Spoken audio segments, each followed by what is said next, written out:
بٹو صاحب نے پوچھا کہ آپ کو کتنی کامیابی حاصل ہوئی؟ نفاذ اردو کا فیصلہ تو پاکستان بننے سے پہلے یہ ہو چکا تھا کہ پاکستان جو ریاست بن رہی ہے اس کی سرکاری اور قومی زبان اردو ہوگی، اور 25 فروری 1948 کو بابائے قوم قائد اعظم رحمۃ اللہ علیہ نے اس وقت کی تمام سیاسی جماعتوں کو اکٹھا کر کے اور اتفاق رائے سے یہ فیصلہ کیا کہ ملک کی زبان اردو ہوگی، اور وزیر اعظم لیاقت علی خان صاحب نے اسی شام کو قانون ساز اسمبلی میں یہ بل پیش کیا اور جو پاس ہو گیا، اور یہ بات جو ہے تب سے لے کے آج تک جتنے دستور بنے ہیں اس میں بھی یہ باتیں طے ہوتی رہیں۔ 56 کے دستور میں بھی یہ بات طے تھی، اور 62 کے دستور میں بھی یہ بات طے تھی، اور 73 کے دستور میں تو بڑی وضاحت کے ساتھ یہ بات آ گئی کہ ملک کی قومی زبان اور سرکاری زبان اردو ہوگی۔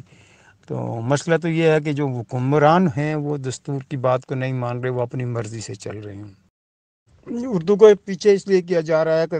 جو 1200 لوگ آپ پر حکمرانی کر رہے ہیں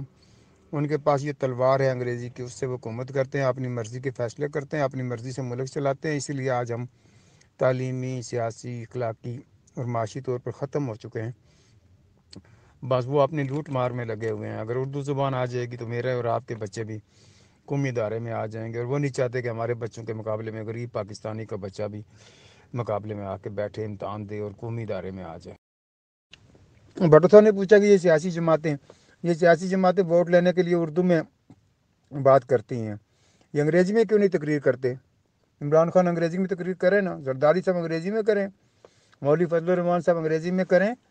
شہباز شریف صاحب انگریزی میں کریں، تو کتنے ووٹ لیں گے؟ اپنے ووٹ لینے کے لیے یہ اردو استعمال کرتے ہیں، اور عوام کو جب کچھ دینے کے وقت ہوتا ہے تو مثلا عدالت جو ہے کسان کا فیصلہ انگریزی میں لکھتا ہے، تو پوچھئے نا جی کہ یہ آپ امریکہ کے لیے لکھ رہے ہیں یا برطانیہ کے لیے فیصلہ لکھ رہے ہیں یا پاکستانی شہری کے لیے لکھ رہے ہیں؟ یہ نہ یہاں انصاف ہونا دینا چاہتے ہیں، نہ یہ تعلیم عام ہونا دینا چاہتے ہیں، نہ اس ملک کو ترقی کرنے دینا چاہتے ہیں۔